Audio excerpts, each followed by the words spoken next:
기자 신성식 기자 SNS 공유 및 댓글 SNS 클릭 수 20 페이스북 트위터 카카오 스토리 SNS 공유 더보기 연합뉴스 건강보험 재정이 7년 만에 적자 1778억 원을 냈다.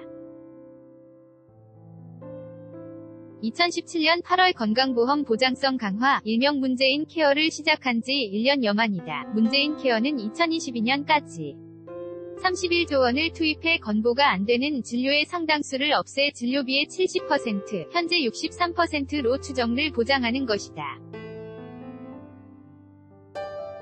국민 체감도를 높이기 위해 2017에서 2018년 신규 재정의 56%를 집중 투입하려 했다. 그런데 지난해 적자가 예상을 훨씬 밑돈다. 당초 1조 1257억 원이 펑크날 것으로 예상했으나 실제로 이 16%만 적자가 발생했다. 이 덕분에 곳간에 쌓인 곡식 약 1조 원이 거의 줄어들지 않았다. 정부는 좋아해야 할 텐데 그렇지 않다. 적자가 덜 난 것을 걱정한다. 적자 폭이 줄어든 대표적인 이유는 보험료 수입 증가 7.3%다. 예상을 웃돈다. 보험료 정기 인상 2.04%에다 적립금 21조 원의 이자 15.7% 증가가 쏠쏠하다. 부동산 가격 인상, 공시지가 현실화 덕분에 지역가입자 재산건보료가 올랐다. 급격한 최저임금 인상을 보완하기 위한 자리안정 사업이 건보재정에 도움이 됐다. 건보공단 노동조합에 따르면 일자리 자금을 440만 건 지원했고, 들이 건보 직장가입자로 편입되면서 2,648억 원의 건보료를 냈다. 반면 지출이 63조 787억 원이 나갈 것으로 예상했으나 실제로 8천억 원가량 덜 나갔다. 초음파 검사, 자기공명 영상 촬영, MRI 등의 건보를 적용하면서 시행 시기가 한두 달 늦어졌다. 의료계와 협의가 늦어져서다. 예상보다 수입은 늘고 지출은 줄면서 단기 적자가 9,500억 원 줄었다. 그런데도 정부는 즐거운 표정이 아니다.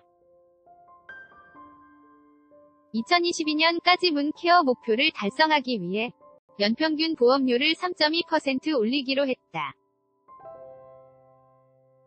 올해 3.49% 올렸고 내년에도 이만큼 올려야 한다. 복지부 관계자는 재정 적자가 적게 발생했기 때문에 보험료를 3.49% 올릴 필요가 없다는 주장이 나올까 걱정이라고 말했다.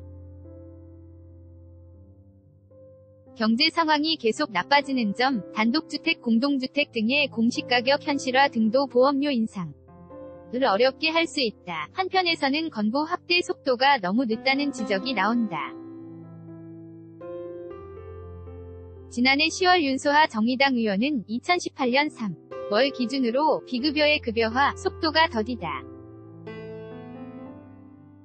정부 계획의 39% 밖에 집행하지 못했다. 고 비판했다. 정부는 적자가 더 늘 것이라고 예상한다. 지난해 말 의료기관 진료비용을 아직 지출하지 않았다는 것이다. 의료기관이 이달 진료하면 대개 두세 달 후에 건강보험공단에 진료비를 달라고 청구한다. 이걸 지출하면 적자가 1778억 원보다 꽤 많이 늘어난다는 것이다. 올해 적자 목표는 2조 8천억 원이다. 초음파 MRI 보험 적용의 속도를 내서 이 목표를 달성하겠다고 한다. 누적 적립금은 17조 원으로 줄어든다.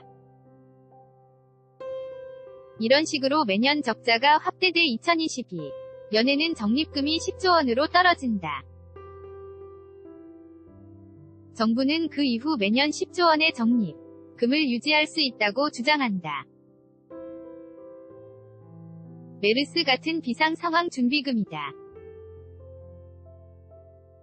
하지만 재정 걱정을 안 할 수 없다. 건강보험을 한 번 확대하면 지출이 매년 쌓인다. 눈덩이처럼 불어날 수 있다.